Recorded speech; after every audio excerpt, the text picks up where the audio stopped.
Morning, guys. Off to work here.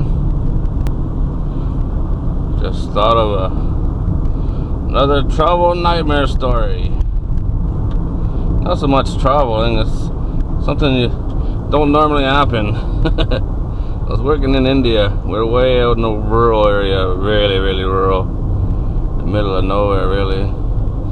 Most people around there had never seen white people before, so and then we're in there with big equipment and everything, lots of stuff no one's ever seen before. So there's lots of people coming out to see what we were doing and watching us, and kids following us. It was pretty much normal routine.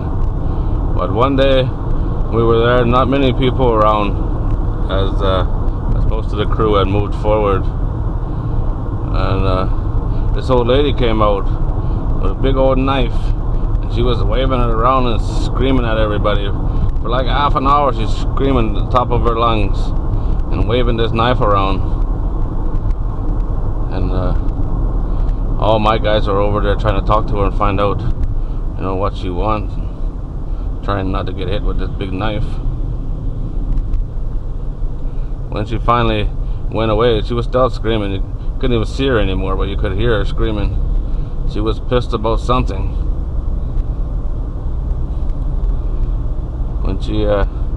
When it was finally all calmed down, I had an interpreter there. Well, he was supposed to be an interpreter. He barely spoke English.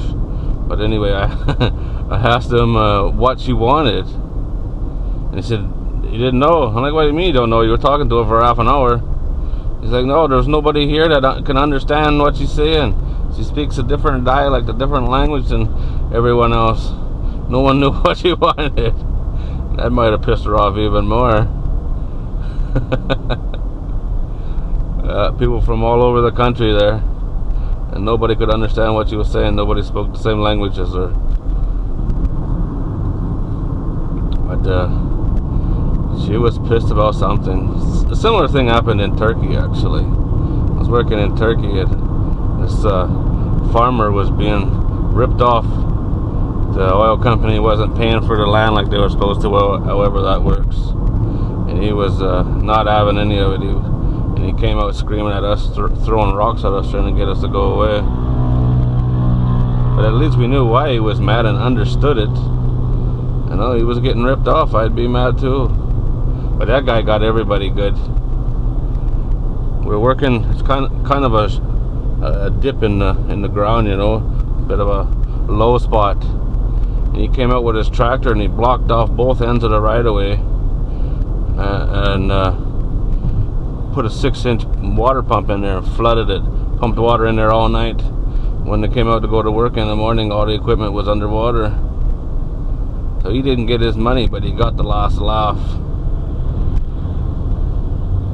It don't pay to piss off farmers.